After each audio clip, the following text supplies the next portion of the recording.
शिष्यवृत्ति परीक्षा 8वीं कक्षा और गणित विषय में हमारा आज का जो टॉपिक होगा बच्चों, वह होगा भूमिति से ही, जिस पर हम चर्चा पहले से ही कर रहे हैं। लेकिन इस भूमिति घटक के अंतर्गत हमारा आज का जो टॉपिक होगा वह है 3.5 चतुर्भुज तथा गुणधर्म। टॉपिक शुरू करने से पहले हम इस स्कॉलरशिप वर्ग क्लास के परीक्षा के स्वरूप को समझ लेते हैं। तो परीक्षा का स्वरूप कुछ इस तरह से होता है। शिष्यवृत्ति परीक्षा, स्कॉलरशिप की परीक्षा में 2 पेपर होते हैं, 2 प्रश्न पत्र होते हैं, जैसा कि स्क्रीन पर आप देख ही रहे हैं। प्रश्न पत्र पहला, पेपर 1, प्रथम भाषा, फर्स्ट लैंग्वेज,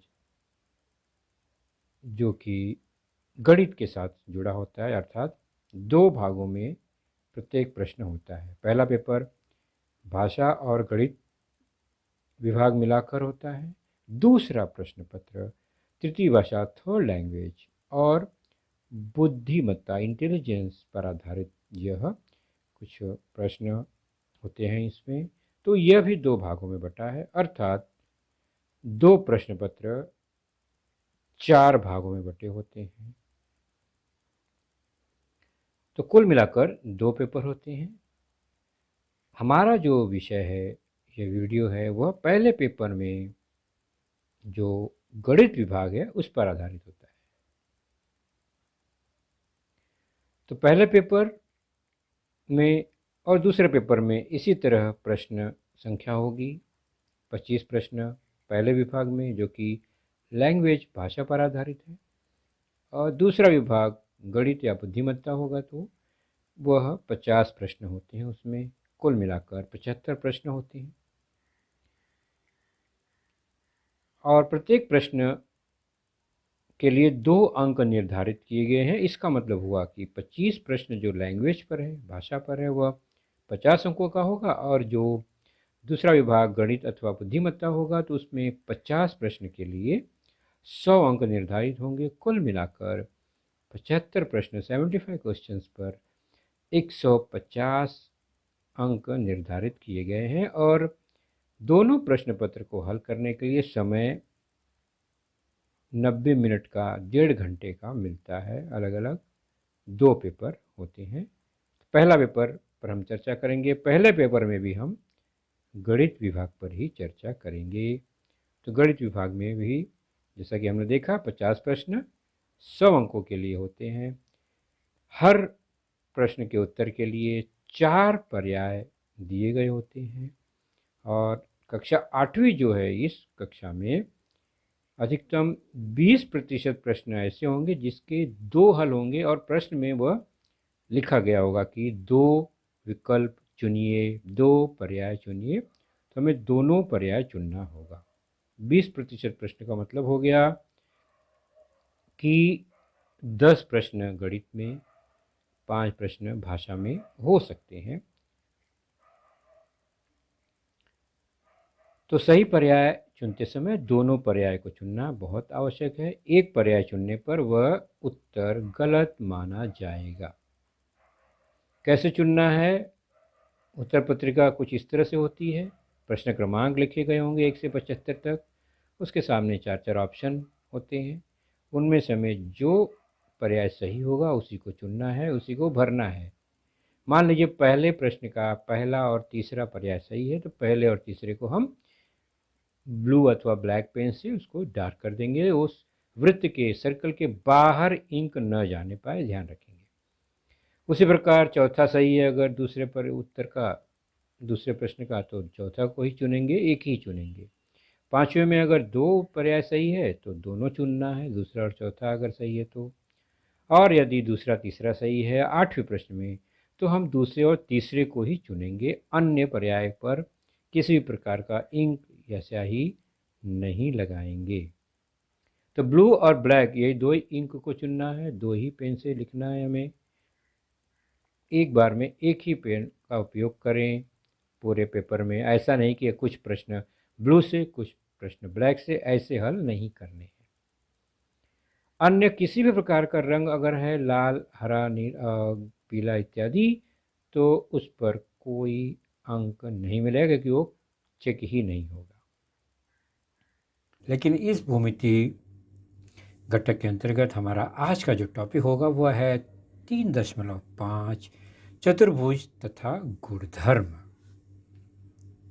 जिसके अंतर्गत हम चर्चा करेंगे चतुर्भुज के प्रकार और उसके कुछ गुणधर्म पर। सबसे पहले यह आकृति का निरीक्षण करते हैं। तो यहाँ पर हम देख रहे हैं एक ऐसी आकृति जो 4 भुजाओं से बनी है, बंद आकृति है। हमने त्रिभुज पर चर्चा की, इसलिए बंद आकृति क्या है आपको अच्छी तरह से पता है। दूसरी आकृति जो लाल रंग में है, उसकी भुजाएं वहाँ पर एक कोने पर देख रहे हैं, तो वह बंद नहीं है, मतलब ये बंद आकृति नहीं है और 4 भुजाओं से बनी है लेकिन बंद नहीं है, इसलिए ये चतुर्भुज नहीं हुआ। तो 4 भुजाओं से बनी बंद आकृति ही चतुर्भुज होगी, ये हमेशा ध्यान रखना है। चतुर्भुज नाम उसका हम ABCD क्रम से, चाहे घड़ी की दिशा में या घड़ी की विपरीत दिशा में ABCD या ADCB किसी भी बिंदु से शुरू करके हम इस तरह घड़ी की दिशा और घड़ी की विपरीत दिशा में उसके नाम ले सकते हैं। सामान्य तौर पर अल्फ़ाबेटिकल क्रम में अगर हम लेते हैं तो चतुर्भुज ABCD इसका नाम हुआ। संकेत के रूप में चतुर्भुज को एक स्क्वायर बॉक्स, चौकोन बॉक्स में दिखाकर चतुर्भुज ABCD लिखा जाता है। चतुर्भुज के कुछ घटक होते हैं, जैसे कि त्रिभुज में घटक होते हैं तो उनके 4 शीर्ष बिंदु होते हैं। चतुर्भुज के 4 भुजाएं होती हैं, जैसा आप आकृति में देख ही रहे हैं। 4 अंतःकोण है उसके और 2 विकर्ण है। तो विकर्ण जो है चतुर्भुज से होती है, यानी चतुर्भुज 4 भुजाओं से बनी बंद आकृति और 4 से अधिक बनी बंद आकृति में विकर्ण होगा। 4 से कम त्रिभुज होता है, त्रिभुज में कोई विकर्ण नहीं होता। तो विकर्ण की शुरुआत चतुर्भुज से ही होती है। चतुर्भुज में 2 विकर्ण हैं। तो ये चतुर्भुज के प्रमुख भाग, अवयव, अंग, शीर्ष बिंदु, भुजाएं, अंतःकोण और विकर्ण। इसके अलावा कुछ गुणधर्म हैं, इन्हीं भागों के वो जानेंगे हम। तो चतुर्भुज के अंतःकोण जो होते हैं, 4 अंतःकोण हैं यहाँ पर, उनके मापों का योग 360 अंश होता है। अगर चारों कोणों को हम माप लें और उनको जोड़ दें तो 360 अंश होगा, मतलब एक वृत्त के माप के बराबर होगा। चलिए चेक कर लेते हैं। तो ये 4 अंतःकोण बिना माप के ही हमने देखा निशान लगाकर, और उन निशान को ही अगर हम जोड़ते हैं परफेक्टली तो एक वृत्त बन जाता है, मतलब 360 अंश हो गया। तो 4 शीर्ष बिंदु, 4 भुजाएं, 4 अंतःकोण, 2 विकर्ण, इन भागों में चारों अंतःकोणों का योग 360 अंश होता है। ये एक प्रमुख गुणधर्म है चतुर्भुज का। अब उसके कुछ प्रकार देखते हैं। चतुर्भुज की भुजाओं की लंबाई, विकर्णों की रचना और कोणों के मापों के अनुसार चतुर्भुज के कुछ प्रकार देखते हैं। सबसे पहला यह एक चतुर्भुज आप देख रहे हैं ABCD, यह समांतर चतुर्भुज है। तो समांतर चतुर्भुज का मतलब सम्मुख भुजाएं समांतर हो, सम्मुख भुजाओं की दोनों जोड़ी समांतर हो तो समांतर चतुर्भुज बन जाता है। उसके गुणधर्म क्या है? तो उसके जो 2 विकर्ण होते हैं एक दूसरे को समद्विभाजित करते हैं। तो सम्मुख भुजाएं सर्वांगसम और समांतर ही होती है समांतर चतुर्भुज के, और उसके जो विकर्ण हैं वह एक दूसरे को समद्विभाजित करते हैं। आमने सामने के कोण, सम्मुख कोण सर्वांगसम होते हैं। संलग्न कोण यानी बगल बगल के कोण जो है, क्रमिक कोण कहेंगे उसे, वह संपूरक होते हैं, यानी उनका योग 180 अंश होता है। और विकर्ण मैंने पहले ही बताया चित्र में कि लंबाई असमान है दोनों विकर्णों की, लेकिन वे एक दूसरे को समद्विभाजित करते हैं। अब यही समांतर चतुर्भुज कुछ इस तरह से हो जाए कि सम्मुख भुजाएं तो समांतर ही हैं, लेकिन चारों भुजाओं की लंबाई समान हो गई, तो यह सम चतुर्भुज हो गया। विकर्ण इसके भी असमान है, लेकिन समद्विभाजक हैं, और ख़ास बात है ये लंब समद्विभाजक, यानी समकोण पर विकर्ण एक दूसरे को समद्विभाजित करते हैं। तो चारों भुजाएं सर्वांगसम और सम्मुख भुजाएं समांतर होते हैं। सम्मुख कोण भी सर्वांगसम होते हैं। संलग्न कोण, क्रमिक कोण जो हैं वो संपूरक होते हैं। तो समांतर चतुर्भुज के सारे गुणधर्म इसमें हैं। एक स्पेशल गुणधर्म है कि इसकी चारों भुजाएं समान हैं और विकर्ण लंब समद्विभाजक हैं। यह समचतुर्भुज है। तो विकर्ण असमान परंतु एक दूसरे के लंब भी हैं और समद्विभाजक भी हैं। अगला यह चतुर्भुज, सम्मुख भुजाएं समांतर इसमें भी है, लेकिन कोण समकोण हो गया। तो ऐसा समांतर चतुर्भुज जिसका प्रत्येक कोण समकोण हो तो वो आयत हो जाता है। आयत में विकर्ण समान होते हैं और एक दूसरे को समद्विभाजित करते हैं, लेकिन लंब समद्विभाजित नहीं होते। तो विकर्ण एक दूसरे को समद्विभाजित कर रहे हैं, चित्र में देख रहे हैं आप। तो खास बात, सम्मुख भुजाएं सर्वांगसम और समांतर होती हैं और चारों कोण समकोण होते हैं।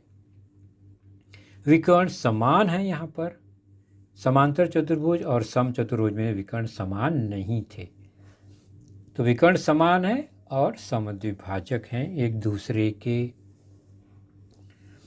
अगला, यही आयत इस तरह से बन गया कि चारों भुजाएं समान हो गई। जब समांतर चतुर्भुज की चारों भुजाएं समान होती हैं तो समचतुर्भुज बनता है। आयत की चारों भुजाएं समान होती हैं तो वर्ग बन जाता है। तो वर्ग की सम्मुख भुजाएं समांतर सर्वांगसम हैं और विकर्ण एक दूसरे के समद्विभाजक हैं, समान हैं। विकर्ण भी समान है और लंब भी हैं।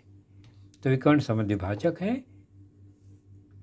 तो चारों भुजाएं सर्वांगसम और सम्मुख भुजाएं समांतर, चारों कोण समकोण, विकर्ण समान और एक दूसरे के लंब समद्विभाजक है। तो अभी हमने जो चारों आकृतियां देखी, सभी में सम्मुख भुजाएं समांतर हैं, इसलिए ये चारों समांतर चतुर्भुज के ही विशेष प्रकार हैं। आगे देखते हैं, एक चतुर्भुज ऐसा है जिसमें सम्मुख भुजाएं, दोनों सम्मुख भुजाओं की जोड़ी सर्वांगसम भी नहीं है और दोनों जोड़ी समांतर भी नहीं है और विकर्ण दोनों असमान होते हैं। लेकिन एक खासियत है कि कोई एक सम्मुख भुजा की जोड़ी जो है वो समांतर होगी। तो यहाँ पर ऊपर नीचे जो भुजा है वो समांतर है और जो खड़ी भुजा AD और BC है वो समांतर नहीं है। तो सम्मुख भुजाओं की एक जोड़ी ही अगर समांतर है तो हम उसे समलंब चतुर्भुज कहते हैं। अगला है एक चतुर्भुज ऐसा जिसके विकर्ण ध्यान से देखेंगे तो बड़े छोटे हैं और एक विकर्ण किसी दूसरे को पर लंब भी है और समद्विभाजित करता है। दोनों एक दूसरे को समद्विभाजित नहीं करते हैं, एक ही विकर्ण दूसरे का लंब और समद्विभाजक होता है। तो ऐसी जो आकृति है वह पतंग कहलाती है। तो पतंग की खासियत क्या है? उसके विकर्ण में से एक विकर्ण किसी दूसरे विकर्ण का लंब समद्विभाजक होता है।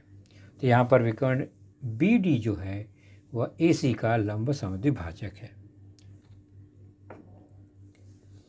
और गुणधर्म खास बात क्या है? संलग्न भुजाओं की दो जोड़ी, चार जोड़ी में से दो जोड़ी, एक जोड़ी यहाँ देख रहे हैं ऊपर और नीचे की जोड़ी, ये सर्वांगसम है। संलग्न भुजा और सम्मुख वही संलग्न है, संलग्न सम्मुख नहीं, संलग्न भुजा, ध्यान देंगे। और में सम्मुख भुजाओं की जोड़ी सर्वांगसम दिखाई दे रही थी, यहाँ पर संलग्न भुजाओं की दो जोड़ी सर्वांगसम है। और एक खास बात क्या है कि सम्मुख कोणों की एक जोड़ी सर्वांगसम होती है। तो सम्मुख कोणों की अगर एक जोड़ी सर्वांगसम है तो आकृति पतंग हो सकती है, ये ध्यान रखेंगे। दूसरी जोड़ी सर्वांगसम नहीं है कोणों की। अब चलते हैं इन्हीं चतुर्भुज के कुछ प्रकार गुणधर्म पर आधारित कुछ प्रश्न देखते हैं। पहला प्रश्न, संलग्न आकृति में चतुर्भुज PQRS एक वर्ग है, अंतःवृत्त का केंद्र O है तथा त्रिज्या 5 सेंटीमीटर है, तो वर्ग के विकर्ण की लंबाई ज्ञात करो। 4 ऑप्शन हैं, जो सही होगा उसी को हम चुनेंगे और उत्तर में उस क्रमांक को भरेंगे। सबसे पहले आकृति को ध्यान से देखेंगे। यह एक वर्ग है, PQRS इसका नाम है, प्रश्न में लिया गया है PQRS, और उसके अंदर एक वृत्त है यानी अंतःवृत्त है इस तरह से, जिसका केंद्र जो है वो O है, यह भी मिल गया। त्रिज्या 5 सेंटीमीटर प्रश्न में लिखा गया है, यहाँ OA एक त्रिज्या है 5। विकर्ण की लंबाई ज्ञात करनी है हमें। तो सबसे पहले आकृति में ध्यान से निरीक्षण से देखेंगे तो यह विकर्ण है PR या QS या SQ, यह विकर्ण हुआ। उसी में हम दूसरी त्रिज्या जो कि 5 सेंटीमीटर होगी, BO भी दिखाई दे रही है, और दोनों त्रिज्या को हम एक रेखीय बना देंगे तो वह एक व्यास बन जाएगा। तो AB जो है वो व्यास हो गया, और वो व्यास जो है वो ध्यान से देखिए भुजा के बराबर है वर्ग के। तो वर्ग का अंतःवृत्त का जो व्यास होता है वह वर्ग की भुजा की लंबाई के बराबर ही होता है। ये गुणधर्म पक्का है, इसी का उपयोग करेंगे। तो वृत्त का जो व्यास है वो वर्ग की भुजा है। यहाँ पर 5-5 त्रिज्या है तो व्यास 10 हो गया। अब एक बार भुजा मिल गई तो विकर्ण आसानी से मिल जाएगा। और वर्ग का जो विकर्ण होता है उसकी भुजा के कर्णी 2 गुना होती है, ये ध्यान रखिए। तो वर्ग का विकर्ण बराबर वर्ग की भुजा गुणे कर्णी 2। तो वर्ग की भुजा की लंबाई यहाँ 10 है गुणे कर्णी 2। सिंपली हमें वर्ग का विकर्ण मिल गया। और यह जो ऑप्शन है वह तीसरा ऑप्शन है, तो हम क्या करेंगे, तीसरी को ही चुनेंगे और उसे भरेंगे। तो गुणधर्म बहुत समझकर, ध्यान से देखकर, निरीक्षण करके समझना है और फिर उस हल करना है। बहुत ज़्यादा इसमें कैलकुलेशन नहीं है। तो हमने देखा अंतःवृत्त का जो व्यास है वर्ग के, वही वर्ग की भुजा के बराबर होता है, ये पहला। दूसरा है वर्ग की जो विकर्ण होता है वो वर्ग की भुजा का कर्णी 2 गुना होता है। अगला उदाहरण देखते हैं, दूसरा प्रश्न को ध्यान से पढ़ेंगे। किसी चतुर्भुज के चारों कोणों के मापों का अनुपात, चारों कोणों के मापों का अनुपात दिया गया है 1:5:4:5, 1:5:4:5। तो वह किस प्रकार का चतुर्भुज होगा? समलंब, समांतर, आयत या पतंग, जो भी सही होगा उसे हम पहले निरीक्षण द्वारा समझने का प्रयास करते हैं। चारों कोणों का अनुपात अगर देखें हम, मान लीजिए एक चतुर्भुज है और अनुपात उसका 1:5:4:5 इस तरह है, यानी 1:5:4:5 के गुणज में होगा। तो अनुपात का जो कांस्टेंट है चरांक के चर पद अगर x होगा तो वो 1x, 5x, 4x, 5x के बराबर होगा। अर्थात कुछ इस तरह से होगा, 1:5:4:5 के गुने में यह कोण होगा। तो हमें वहाँ कोण का माप नहीं देखना है, देखना है कि 2:5:5 है जो कि सम्मुख है, और सम्मुख कोणों की एक ही जोड़ी सर्वांगसम है, दूसरी जोड़ी 1 और 4 है, छोटी बड़ी है। तो जब सम्मुख कोणों की एक जोड़ी अगर सर्वांगसम है तो वहाँ पर आकृति हमने देखा वह है पतंग। कौन सी आकृति है? पतंग। आपने इसके पहले देखा आकृति, हमने चर्चा की, पतंग में सम्मुख कोणों की एक जोड़ी सर्वांगसम होती है। तो यह हो गया चौथा पतंग। तो निरीक्षण द्वारा गुणधर्म देखकर समझकर हमें हल करना है। अब चलते हैं मई 2021 के प्रश्न पत्र में आया हुआ एक प्रश्न है, दो सर्वांगसम विषम बाहु समकोण त्रिभुज, तो सर्वांगसम त्रिभुज, विषम बाहु त्रिभुज और समकोण त्रिभुज, यानी त्रिभुज में ये तीनों गुण हैं, उनको विकर्ण से जोड़ दिया गया तो कौन सी आकृति बनेगी? समचतुर्भुज, पतंग, आयत या समलंब चतुर्भुज? देखते हैं कौन सा होगा। तो पहले हमें कौन सी दो आकृति को देखना है? विषम बाहु समकोण त्रिभुज। तो ये समकोण त्रिभुज है, विषम बाहु भी है क्योंकि सभी भुजाएं समान हैं, और ऐसे ही और एक त्रिभुज लेना है क्योंकि हमें सर्वांगसम त्रिभुज लेना है। तो हमने दूसरा विषम बाहु त्रिभुज लिया जो कि पहले के सर्वांगसम है। इसको विकर्ण के सहारे जोड़ना है, तो विकर्ण को विकर्ण से जोड़ेंगे। तो विकर्ण के ऊपर विकर्ण रख दिया हमने, जोड़ दिया, कौन सी आकृति बनेगी? अब सम्मुख कोण सर्वांगसम है लेकिन समकोण भी है, और सम्मुख भुजाएं सर्वांगसम क्योंकि वो सर्वांगसम समकोण त्रिभुज की भुजाएं हैं दोनों। तो इसका मतलब सम्मुख भुजा सर्वांगसम समान भी है, समकोण भी है, सम्मुख कोण, तो यह एक आयत बन गया। तो सम्मुख कोण सर्वांगसम हो और समकोण हो जाए तो अपने आप आयत हो जाता है, वह आकृति आयत है। तीसरा ऑप्शन यहाँ पर सही हुआ। इसी मई 2021 के पेपर में एक और प्रश्न देख लेते हैं। आकृति में त्रिभुज ABC व त्रिभुज DCB किस कसौटी से सर्वांगसम है? यहाँ त्रिभुजों की कसौटी चेक कर रहे हैं, लेकिन हमारा चैप्टर तो चतुर्भुज से संबंधित है। फिर भी कोई बात नहीं, हम देख लेते हैं त्रिभुजों की सर्वांगसमता की कसौटी। तो आकृति को ध्यान से देखेंगे और आकृति कुछ इस तरह से है। यहाँ दो त्रिभुज ABC और DCB कहाँ है वो ध्यान से देखेंगे। तो ABC यह एक त्रिभुज और DCB यह दूसरा त्रिभुज। अब दोनों त्रिभुजों पर निरीक्षण करें ऐसे इस तरह से अलग करके, तो आपको पता चलेगा जो सर्वांगसम भाग हैं, घटक है, वो देख लेते हैं। तो यहाँ पर भुजा AB और CD सर्वांगसम है, कोण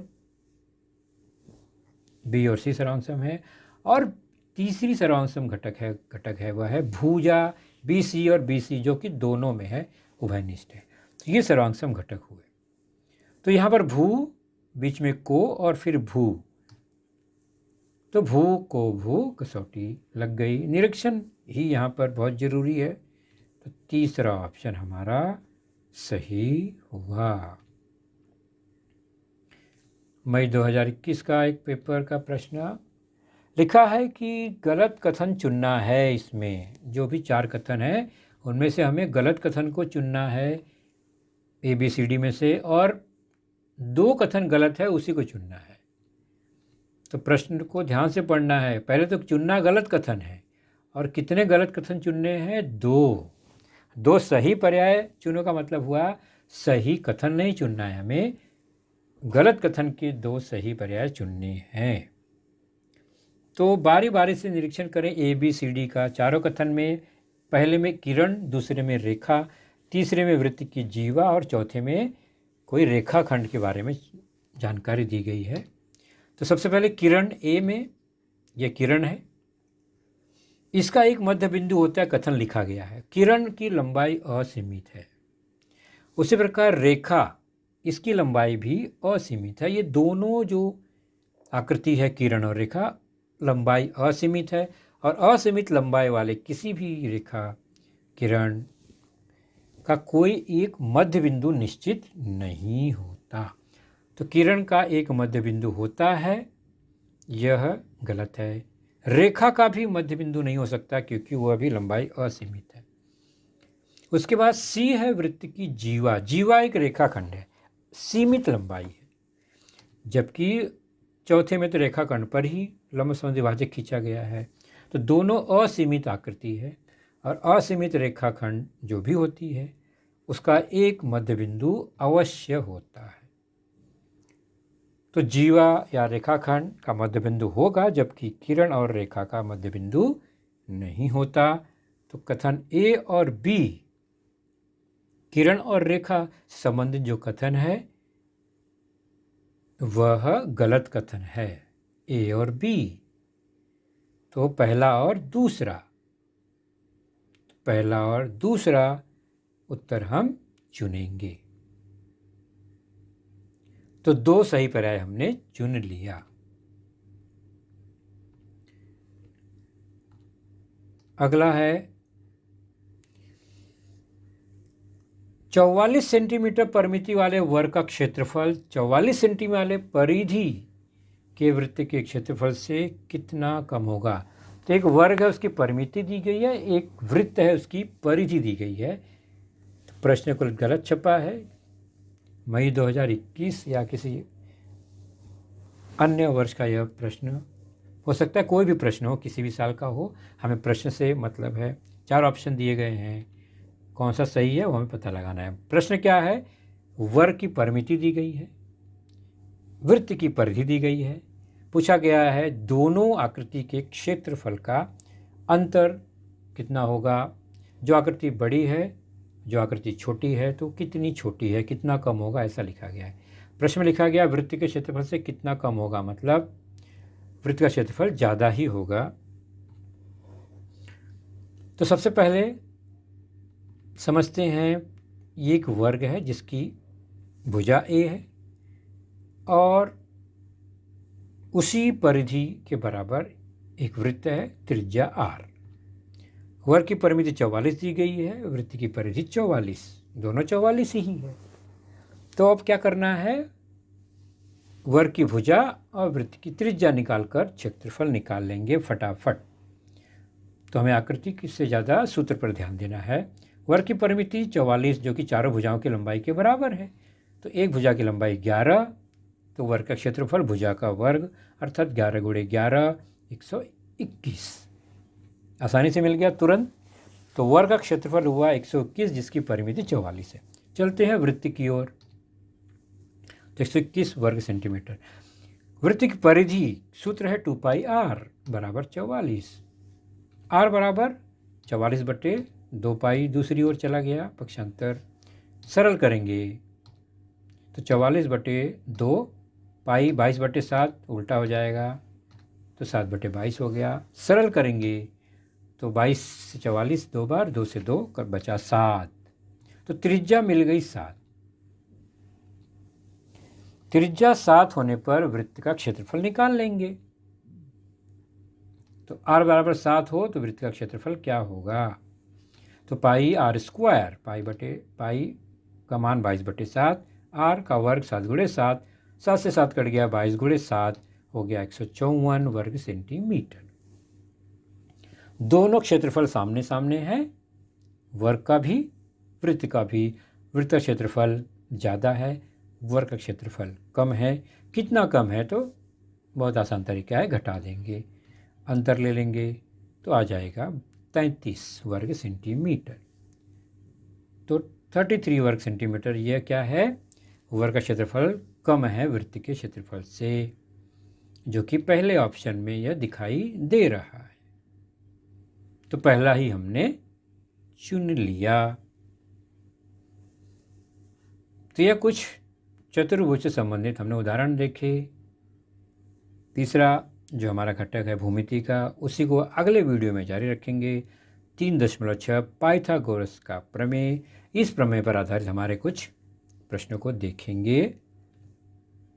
अगर आपने यह चैनल सब्सक्राइब नहीं किया है BMC VTC हिंदी, तो सब्सक्राइब जरूर कीजिए।